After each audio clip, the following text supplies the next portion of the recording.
What's up, SNA Assassinators, and Merry Christmas Eve to you all. And this is the Super Ninja Austin podcast on December 24th, the day before Christmas. And I am very excited for everything getting for the holiday like that's going to be happening in the next couple of days. And we're going to start things off great with some intriguing wrestling news I have for you all today. And we're going to be talking about the wildest and intriguing news stories and rumors that you assassinators need to know from the Fightful Select article. And let me know in the comments like how's your Christmas Eve is like so far. But let's get things started with Shibata and Tommy Billington and Rocky Romero. Blake Christian of Ring of Honor TV, title bout set for ROH Boxing Day Brawl. Ring of Honor Wrestling announced that Rocky Romero will have a mystery partner to take on QT Marshall and Aaron Solo, like on the December 26th episode of AEW, of ROH on Honor Club. Like Thursday's episode is titled ROH Boxing Day Brawl. Like ROH Boxing Day, like Brawl will also feature like Blake Christian, like taking on AR Fox as well. Like in the tag team division, we got ROH final battle opponents of Katsuyori Shibata, like and Tommy Billington will team up against the premier athletes, most specifically Arya Davari and Tony Nese. And you have the post right here on ROH's X account, like which this little Ring of Honor event will be taking place. Uh, let's see, this coming Thursday, which is gonna be 7 p.m. Eastern and 6 p.m. Central and 4 p.m. Pacific, But who do you think is going to win these matches? And also, we got, this match as well that ROH showed on their second post. And they have their final post with Rocky Romero and the mystery partner of his choosing, taking on QT Marshall and Aaron Solo. My phone is very stupid right now. But yeah, what are your thoughts on to this announcement of with ROH? And who's your prediction for those ROH fans that are also assassinators out there? Let me know down in the comment section right down below. But moving on forward, we got EC3 news as he stated making a making Rockstar Spud bleed all over London is one of the highlights of his life. And that sounds very bizarre if it was taken out of context. But anyway, it says right here that one of EC3's fondest memories, like in life, is making Rockstar Spud bleed in front of his friends and family.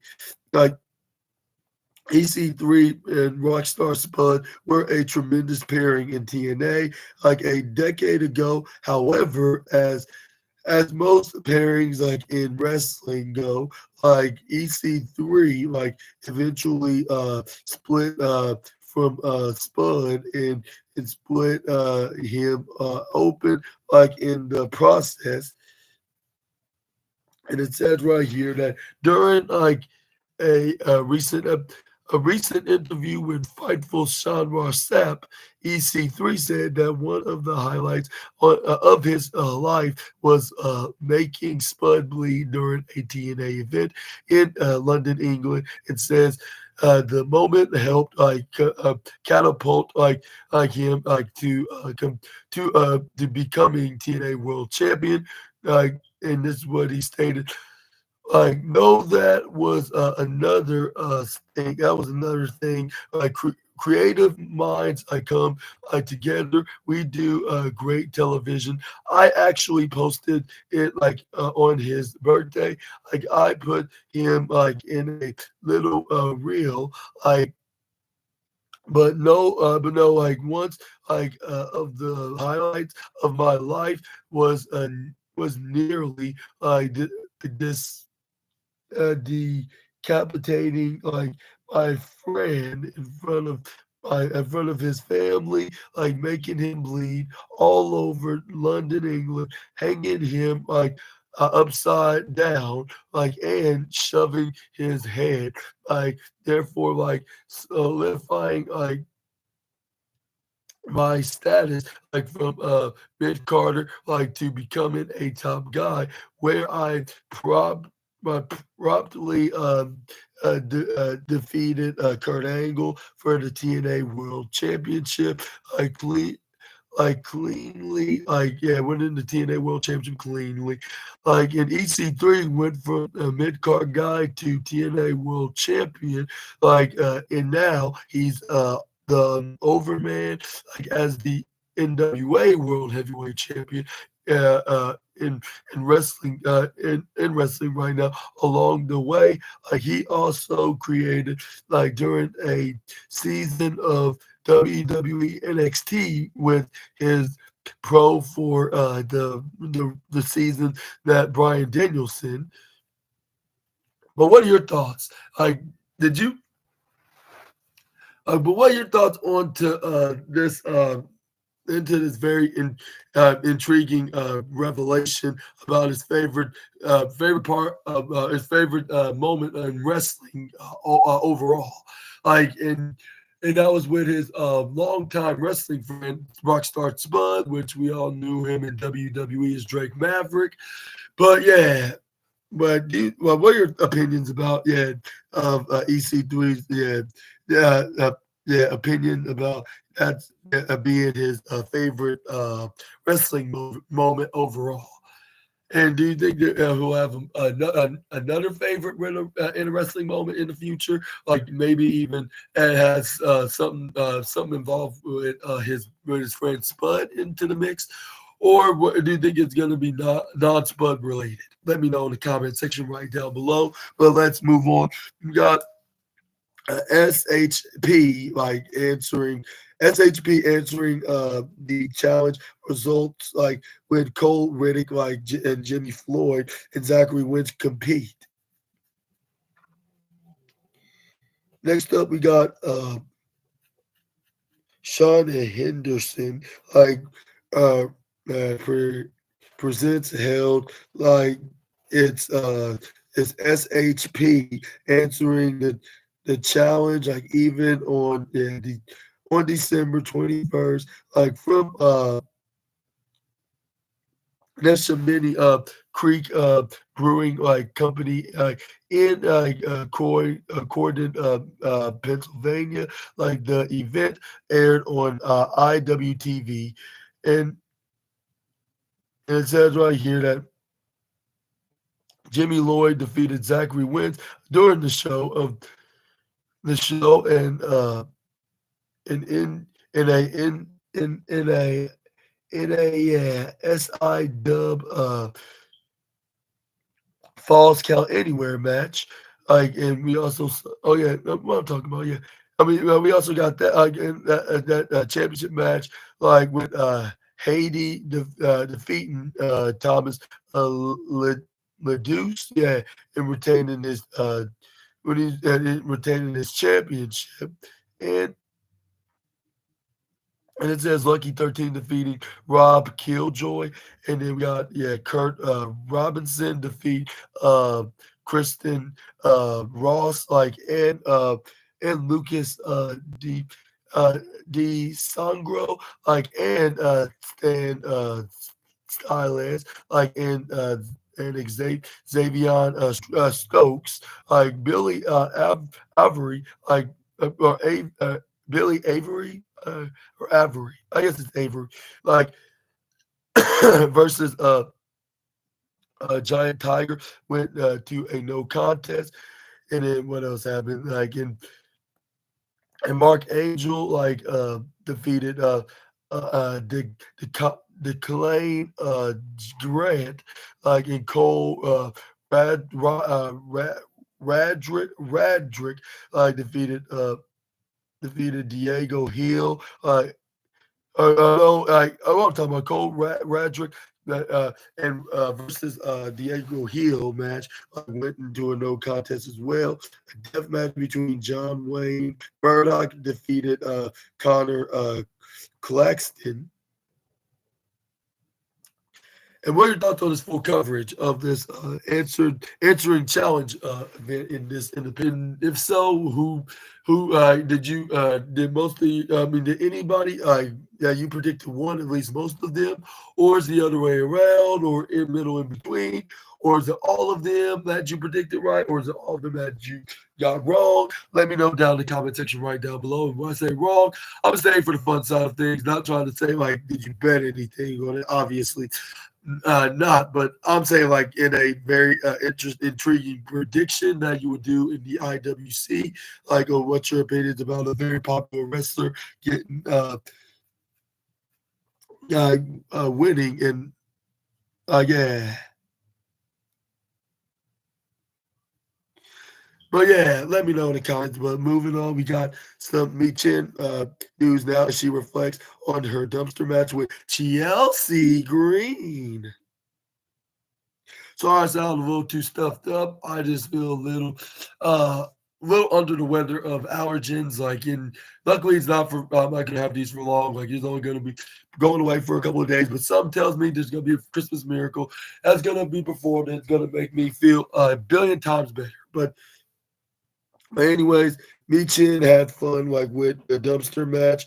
Like on the October 4th episode, like Michin battled Chelsea Green in a match like was widely praised. It also led to bigger things like for both competitors, and Green went on to beat Michin to win the WWE Women's United States Championship. And speaking on the casual conversations, like with the classic Me Chin, I discussed like her dumpster match, like against Chelsea Green. Onto this, by stating like with Chelsea and the dumpster match. Oh my goodness! Like we've had such a long history that I can't imagine. So the dumpster like was a lot like smaller than I thought it was going to be. So when I said like, and that's not what I want to do to her. Like, but I think like because me and Chelsea like we joke all the time because we can communicate with each other without even speaking, like which is crazy, but that's just how our history has formed. Like so, it's like I'm just glad it's with Chelsea because we both trust each other to the point like where it's like, yeah, like you can throw me in that little old dumpster. I know you're not gonna hit my hand. Like it's like oh great like pressure oh great pressures like on me like but I'd never had a dumpster match before, so it just felt like something released me into a ball pit like to just go and have fun. I told her like I told like what did I say like I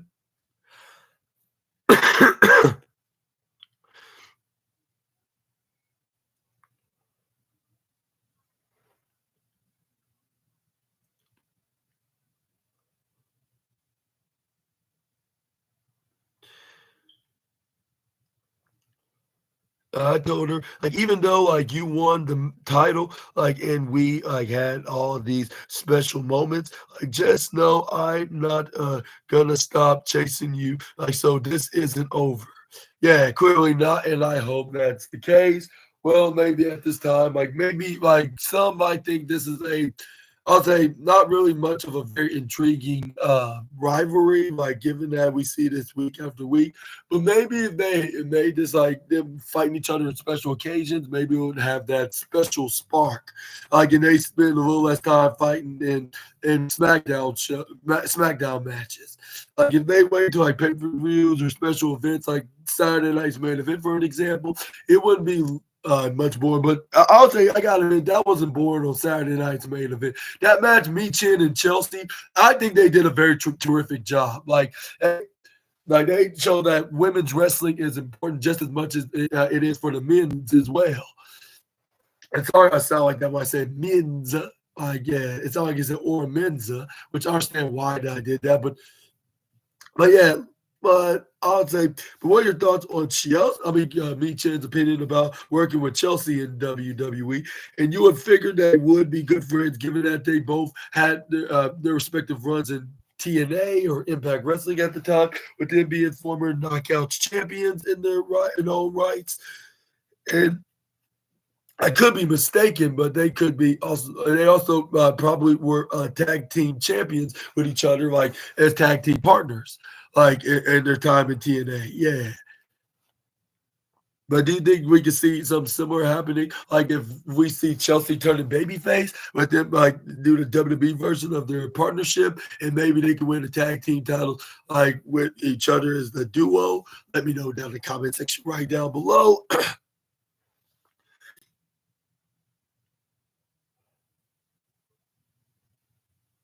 Next up, we got WWE Raw and SmackDown producers, like writers, like backstage, like news, like for December 26th to the December 16th to the 20th, which it says right here that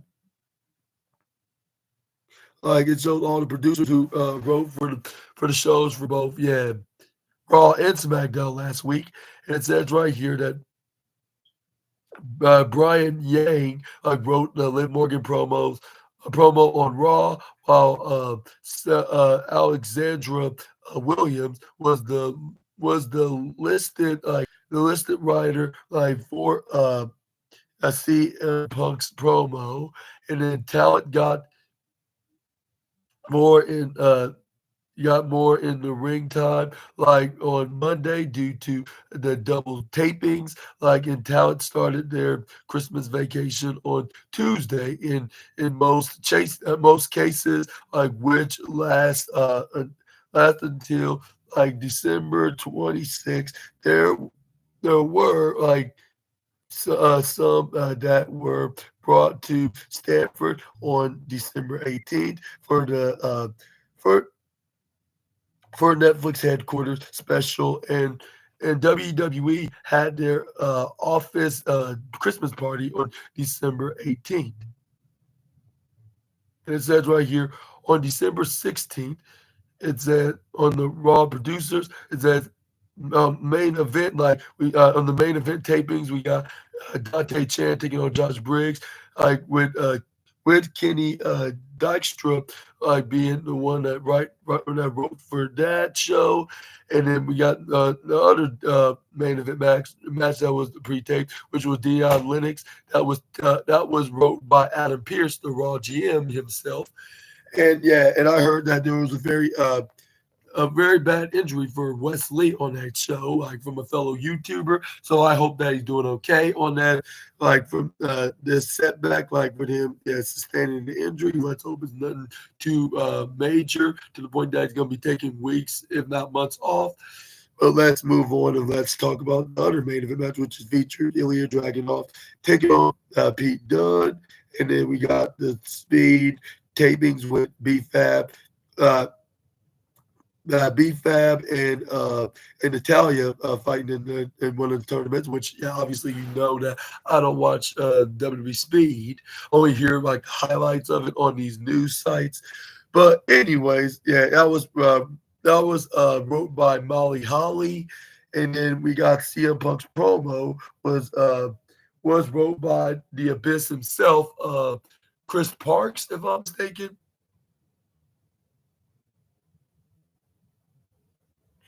And next up, we got Braun Breaker versus Ludwig Kaiser last week, and that was wrote by Jamie Noble. Caden Carter versus Zoe Stark versus Raquel Rodriguez was wrote by the World Tag Team Championship. That was both wrote by Michael Hayes and Bobby Roode. And then we got also the Bloodline in ring promo like with on December 20th, like that was produced by the Abyss, and then the L.A. Night Andrade like and Apollo Cruz took on the Bloodline, which that was wrote by Jamie Noble and Michael Hayes, and then we got Braun Strowman versus Carmelo Hayes, which was which was wrote by Sean Hayes, no relations to Carmelo.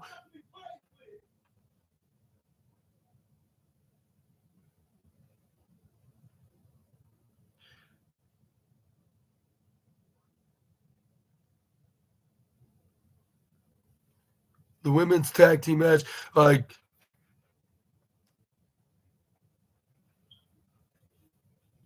this is where we got the women's tag team match was produced by T.J. Wilson, also known as Tyson Kidd, like that. Which it was Bianca Belair and Naomi taking on Nia Jackson, Candice LeRae, and then this article first appeared like on our premium service, like in and Fightful Select was republished like here like on Fightful like for SEO reasons, like if you complain like about if being old news, like you have to sign a veteran a cornerback for the Bengals. Yeah, you get the point. But what are your thoughts on these producers that wrote these shows? That wrote their part of the shows, like whether if it's the promo segments, matches, like which feature the likes of Bobby Roode, The Abyss, Michael Hayes, Molly Holly, and who else? And a couple other producers that. And, oh yeah, Kenny Dykstra, like and a couple other guys we probably haven't heard of. That's probably newcomers. But let me know down in the comment section right down below, if you knew anything of this, like if y'all have any sources of y'all's own, if y'all or y'all the sources yourselves, like let me know in the comments down below. Well, I'm not sure like if you should be bringing giving this information, letting me know like if you're the source, but if you heard from a source, like let me know in the comments. I should be saying But yeah, moving on, we got Sami Zayn like seeing the package pile driver on WWE TV was like seeing a ghost. And now we got the best friend of the owner of the package pile driver, like which he's known as Sami Zayn, like that shared his 2 cents in, like reflects on seeing the prize fighter bust out the maneuver in WWE. Sami Zayn and Kevin Owens wrestled each other like and many times on both in WWE and then before they even got into the Stanford-based company in their for in their formative years, like as El Generico and Kevin Steen, respectively, like Zayn, like received many package pile drivers, and recently Owens like busted out like the move like on Cody Rhodes, like following their match at Saturday night's main event.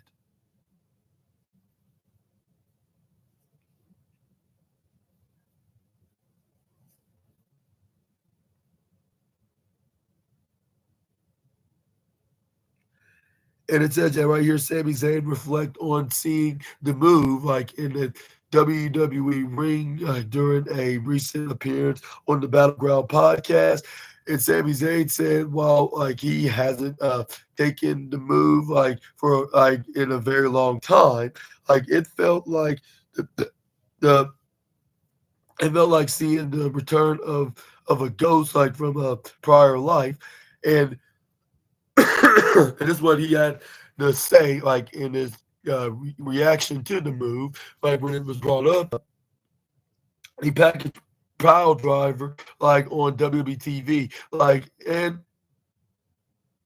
like for the first time and the foremost, like I feel like I used to take that move a lot. Like my neck is not a good nowadays. Like, and it's probably better that I haven't taken that move for a long time. Like it was almost like seeing a ghost. Like what in question, like I mean, like it was very strange. Like like a memoir like of a past life. Like for me, like personally, like just seeing that was kind of a bit of a surreal moment. Sami Zayn then went reflect on the night like as a whole, and seeing like Kevin Owens hold up the Winged Eagle WWE Championship belt like at the end of the night, and it says right here the whole like thing was a little surreal. Like if like it really stopped and think like about it, like in considering like we started together like some 20 years ago, like in little church like basements, like and community centers, like in community center in Quebec, to all like of a sudden like see him standing at Sunday nights, not Sunday, that's it Sunday, Saturday night's main event. And like you really like stop and think about it, like which sometimes I'll uh be I'll be like honest, like when you we don't always get to stop and get that perspective like of how crazy it is, like of that we're here, like where we're like at in our journey.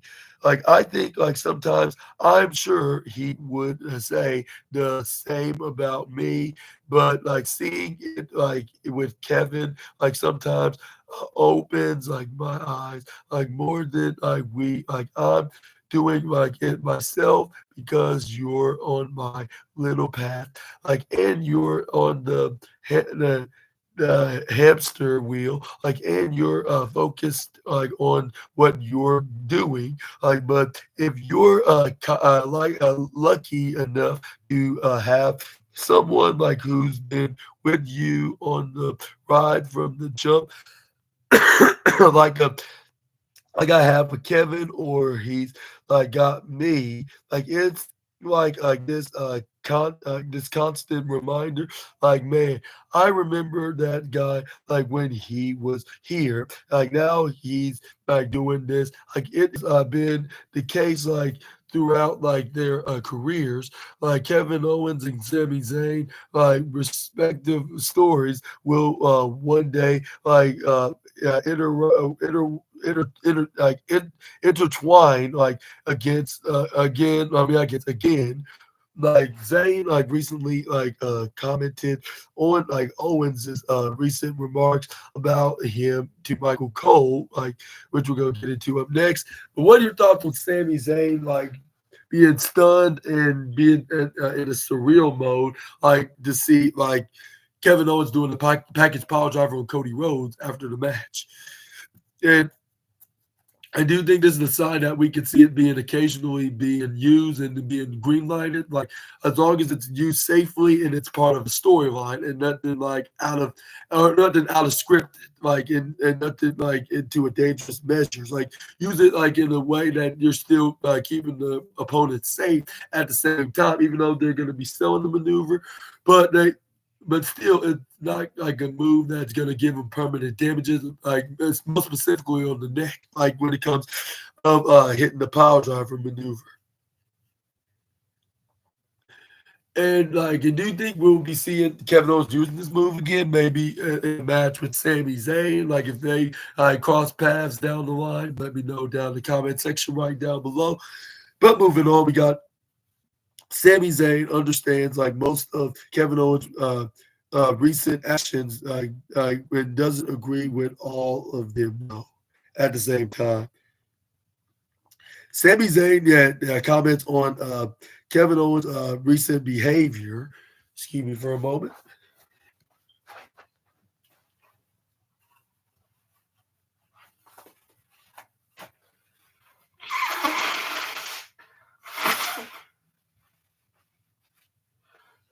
Okay. Anyways, as I was saying before, these really bad allergies got in the way. Sorry. Had these unfortunately for a couple weeks now, but anyways, like Sami Zayn and Kevin Owens are currently not on the same side of the moral alignment in WWE. This is nothing new, as they have been on opposite sides of the squared circles more often than not during their careers. However, this is one of the first times that Kevin Owens is the turned heel in WWE, has nothing to do with Sami Zayn.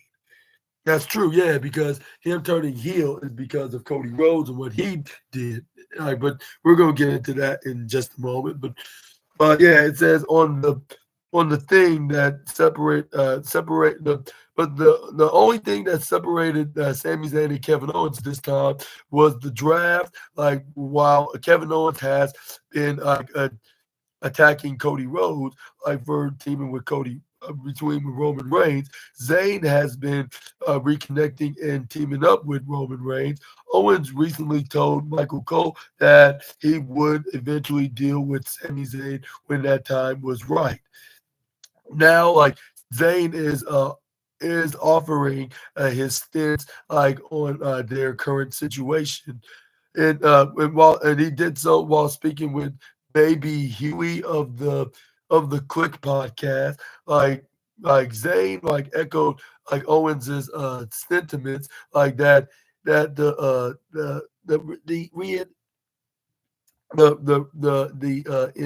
the inevitable day would come when he and Kevin have the once again work through their issues, but understand Owens' recent actions. However, that doesn't mean that he agrees with all of them. He he mentioned, I don't really know what to say there, because it's one of the rare times where Kevin and I kind of went our separate ways, and nothing really terrible happened. I just stay I just stay on Raw on the and he went on to SmackDown. We were a tag team that were tag team champions. We lost the title. We went separate ways. Nobody turned on the other. No hurt, no hurt feelings. As far as I know, did I have no reason to. I don't really know what he's thinking. I don't really have time to stop and think about what he's thinking. I see some of the actions. Do I agree with all of them? In question, that can easily be answered with a huge double capitalized no. I understand most of them. I don't necessarily agree with all of it. In question that could be answered many ways. Also, here's the thing. I think the way it affects Kevin Owens to see. I let let's say Cody teaming with Roman. I don't know if it affects him the same way when he sees me teaming with Roman. I don't know that maybe it's worse, maybe it's better, but those are two very different relationships. like my relationship with Kevin, like as is pretty well documented. Like we go back 20 years. We started like this. It started in the game together. It's always going to be a little different if it hits like a little different when it's someone like you grew up with like that. Like so, I don't know. I don't really care to speculate right now because I go I just got too much on my plate between Bloodline Business and McIntyre and Seth and CM Punk, all this going on going on Raw. It's like you are just trying to keep your head in the game, much like Kevin, I suppose. When we cross paths, we'll have to deal with it, when we get there. But I don't really know that. I did anything to him. So we'll just have to see it goes. Roman Reigns' issues with the new bloodline will come to a head in January 6th when Monday Night Raw moves to Netflix. Roman will take on Solo Sikoa in a tribal combat match at the event. And we got Kevin Owens had been upsetting everyone recently in WWE, including Triple H as well. But what are your thoughts on Sami Zayn's thoughts on Kevin Owens? Kevin Owens, with his disagreements with Cody Rhodes of him teaming with Roman Reigns. And do you think this could be something similar with Sami once Kevin gets done with Rhodes in this rivalry? And do you think he's going to getting mad, start putting start add Sammy into his hate list, hate hit list, I guess you could say, of asking questions. Why did he team with Sammy? I mean, this is very interesting. I don't know if you ask me, it could be anything. Given that they've been best friends for a long time, and they're friends to the point that you probably think they're brothers because not just because of the beards and they're both from Canada, but since they had that bond, for them, being good friends, personally, and them both being in the same wrestling business, getting into the same wrestling business, anything could happen. He could. It's basically what Sami Zayn said. It could be in a better path or it could be in a different path. We could see maybe Kevin could do worse things to Sammy. Maybe he can even nearly in his career more worse than what he nearly did to Cody Rhodes and Randy Orton. Maybe we can see something similar to that, but we're just gonna have to wait and see. Let's hope that won't occur. Let's hope this will be Kevin Owens attacking him and then giving him a reason he decided to take he decided the team with Roman Reigns, and it's and yeah. Now I did tell Michael, when we're in my rental car, in my rental car, and when he was interviewing me, I told him, I told Sammy that I will be taking care of him once that day comes when we cross that bridge. But until then, I got Cody to worry about. But that's what he said in the interview about Cody Park. But he was but now that bridge finally, now we finally crossed that bridge, and now I have you to deal with, because you decide to realign with Roman for no given reason. It's not like you asking for a favor or anything. You just genuinely help, something that he wouldn't do in return. Which that's true. You cannot really argue at the prize fighter for him saying that, because I get in the wrestling business and this business, you're trying to do somebody a favor, you would expect them to give him a favor in return. At least for CM Punk, he just took the bribe. Drew McIntyre said, that's what Kevin. One thing I I don't I may not see I might see CM Punk eye to eye, but at least he got a favor for Paul Heyman, so that's a good reason why he teamed with with Roman Reigns. Well, yeah, the opposite of Seth Rollins, like he just don't genuinely like CM Punk. Well, like I think that probably like a real life thing as well, but they're just being professionals at it. But given that, given to like they're like at the end of the day, they're trained professionals, so they're just gonna like do their fighting inside the squared circle. But anyways, this where. But what are your thoughts on this rivalry? How it's going to turn out and going to start, and how it's going to end and finish? Which I can venture out all the ventures. Which my prediction personally, I think is going to be at WrestleMania. I think they're going to do like a road to WrestleMania kind of situation. Like they're probably going to be drafted in the same brands, whether if it's on Raw or SmackDown. After they premiere the Raw show on Netflix, I can just see Kevin Owens and Sami Zayn could end up in the same brand, like with either Kevin or Sammy could be on either on Raw or SmackDown, and then that's where we can see Kevin Owens will do all that. Like it'll be something similar to like he did with Cody, except Sammy's not a champion. But he teamed with Roman Reigns, and he had no reason why he did it. Like it's not like he did anyone a favor. Like at least Jey Uso, yeah, like the Usos, they're just Roman's family cousin puppets. Like so, like I don't give a damn about them, quite frankly. But as for my friends concerned, like it's not like he did anybody a favor that was in the bloodline, like do something in return to team with him. So so he's my next victim on my list, which we could see like a very great WrestleMania caliber match, like with them like having this big match, like where they battle it out, like two friends that also are foes, like with Kevin Owens being the Vegeta in the rivalry, while Sami Zayn is the Goku. But yeah, they're gonna fight it out like Dragon Ball Z Kai, and I cannot wait to see that, which is gonna probably be very interesting. But do you agree with Super Ninja Austin and maybe even Simon Miller that it will indeed be at WrestleMania with this rivalry, like whatever this feud's gonna be? But let's move on. Let's get into.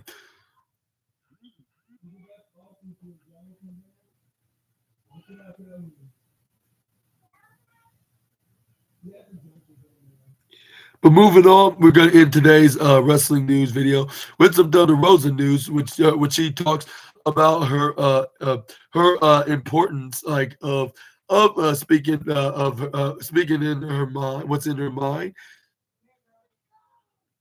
And we got the former AEW Women's World Champion discusses like the importance of speaking her mind. Thunder Rosa has ruffled like feathers like over the years, like in speaking like her mind, like on a range of topics. Like that being said, Rosa has also become like a major face for All Elite Wrestling and is a former AEW Women's World Champion. And while speaking to Fightful Sean Ross Sapp at the AEW All In ticket sale on Thunder Rosa called herself the most controversial woman with a microphone. And this is what she stated. Like, I'm the most controversial woman with a microphone if you listen to me. And busted open. Like I'm always like in the dirt sheets. Like I'm like always in the dirt sheets, right? In question, maybe I'll say yeah. If you ask me, I don't know. I'll say like I'm not sure if it's controversial unless it's something that's restricted, that's in the rules. If she said something in the rules that's against it, like in that she used even part of it, maybe that will make her controversial and also make her more difficult, I guess you could say, like for her to be worked with. But yeah, I guess she really is like considering not trying to sound very offensive, but I'm saying this in a respectful way because I respect all cultures. Like here on the SNA podcast, no matter if you're from Japan or from Mexico or from England or I'll say name a country like Ireland, Germany, or Austria, Australia. in, yeah, I'll say China, like, yeah, no matter what country you're from, like, yeah, respect you no matter what, like, but Imma say right here, like, but, like, it depends, like, on her, language. In Spanish, like what she's be saying like on her promos that we don't understand what she's saying. Like when she called out one of her opponents, like what if it was a Deanna Purrazzo or Britt Baker or recently a Mariah May, when she start speaking her mind and start sending the message to what's her name to Mariah May and their little their little lights out match. No, it's not exactly the name of it. Their little I'll say the little unsanctioned rules match for AEW World's End. What my point is, but yeah, we're all right. But yeah, AEW, yeah. But I would say like for her, like I think it depends on like what she's saying on her Spanish languages. And let me know in the comments, whoever does speak Spanish, like or translates or understands it in some capacity, let me know in the comments like of what she'd be saying, like yeah, or something besides what my point is. But yeah, but that all depends, like because that has you wondering, like if you don't understand what she's saying, yeah, I'd say maybe that's what makes her somewhat controversial, like what she says. That could be kind of against the rules on AEW's like language speaking, like I mean not that language, but like the profanity words, I guess you could say, like when they're saying in their native language. But anyways, Rosa continued noted that believes it is important to speak like her mind, with her adding, I always have something to say. For some people, that is controversial. For some, it's important. I believe it is like important to speak your mind, and like AEW has allowed me an opportunity to work in the number one podcast, like in the United States, of course, like, and I'm an active wrestler. I believe like that it is important that we again support each other. Like a lot of us like have worked like in the indies before, like, and seeing people succeed like is important to me, like because if you succeed, we succeed. If there's like competition, like that means like we all gonna work really hard to make like things work. Like I said, we're here like today, like in Globe Life Field, and I'm truly, I believe like in what we've done in the last five years in AEW. I am just one person in the locker room, but believe me, like there's a lot of people in the locker room like that want this like to succeed, like that we want this like to go to the next level, and we like want to be part of it. Thunder Rosa is currently in a program with Mariah May, the current AEW Women's World Champion, also known as, for the championship. Like she had to vacate due to injury about a couple years ago. But what are your thoughts on Thunder Rosa? Do you think she is the most controversial woman in all of wrestling? Let me know in the comments. Maybe so, like yeah. But I think like the reason why is because of her like what they be saying in her language, or in her language speaking words. Like,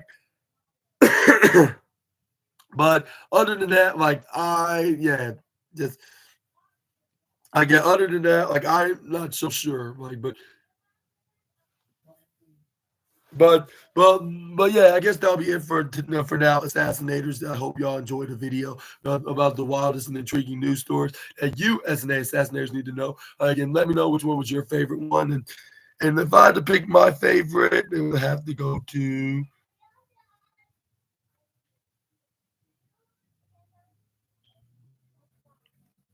maybe the news story with Sami Zayn. Like reflects like onto Kevin Owens made his remarks like about him like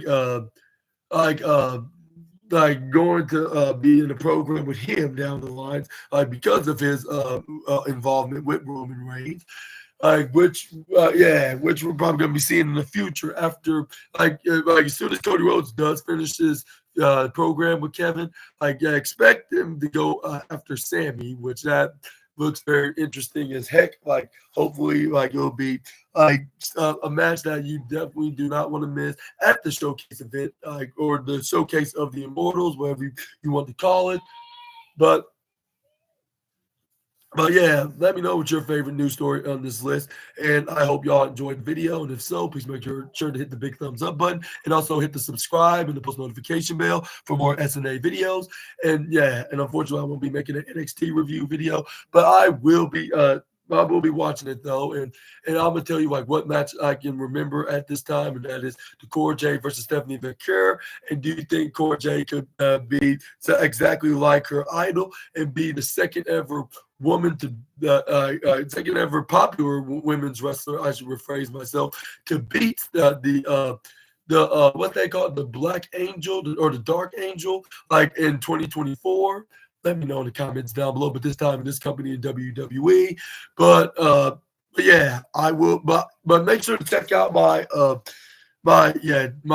Christmas Day football review games, which is gonna be first. It's gonna be the Kansas City Chiefs against the Pittsburgh Steelers, like which they're gonna be live in Acrisure Stadium, like in Pittsburgh, Pennsylvania, and we're also gonna have the other the other Christmas Day game, which is going to be the first time I'm doing a back-to-back football review video in one day, which is going to be at a Christmas Day edition. And make sure to check those out. Like, yeah, we're going to be seeing Patrick Mahomes taking on Russell Wilson while we got the Baltimore Ravens here going to Houston Texans, where they're going to be in the Texans Stadium, which is going to be Lamar Jackson taking on C.J. Stroud. And I hope y'all will be having a wonderful Christmas. And if I'm not going to be saying it, if not, I'm going to be saying it then. But I'm obviously going to say it, obviously. But I'm going to wish y'all all a very wonderful and a safe Merry Christmas. And also a wonderful Merry Christmas Eve on this lovely Tuesday afternoon. And I'll see you all in the next video with some more SNA content. Until we meet again, Super Ninja Austin, out of here. Bye-bye, my assassinating buddies. And I will see you all in the next video, which that will be when they be live on Netflix, I guess you could say. Yeah, it's going to be Chiefs versus Steelers and Ravens versus Texans. Exclusively on Netflix, which I can always wait to watch that and review those shows and the Raw Netflix show as well, because there's gonna be plenty more to talk about here on the podcast on the SNA sports community, I guess you could say. And yeah, I can't wait to talk to you guys again soon on Christmas Day, which will be the first time I will be making a podcast video on Christmas, because the last time because last year I didn't make a podcast video whatsoever because I gave the night off. It was the holidays, and it was before I started making I started making some football videos. Yeah, so I guess this is where I finally do something. That's the first time I do a football video on Christmas Day, which is not going to be one but two like that I'm going to be doing, but let me know about it. Like who you gonna win? Who do you think is gonna win? Who do you want to win? I sure hope that most of y'all Assassinators are gonna be rooting for them boys, them Chiefs, the back-to-back Super Bowl champs, which I will be talking about when I'll be wearing my red. But just to be fair, I'm wearing this in case if hypothetically Pittsburgh wins, even though they are in Acrisure Stadium. But I'm gonna give my hopes that the Chiefs does get a win. That'll be the greatest gift that my boys will give Super Ninja Austin if they can get another victory and get that number one seed spot in the first round bye week and the home field advantage, like whatever playoff game that's going to be, like whoever's going to face off against the Chiefs, they have to go to Arrowhead Stadium, which is going to be in Kansas City, Missouri, of course. But yeah, but I can't wait to watch that game. And either way, I hope they do win, like either Lamar or CJ. But yeah, Merry Christmas Eve, you guys, and I cannot wait to see you on the big day and later on in that evening. Bye-bye. Peace.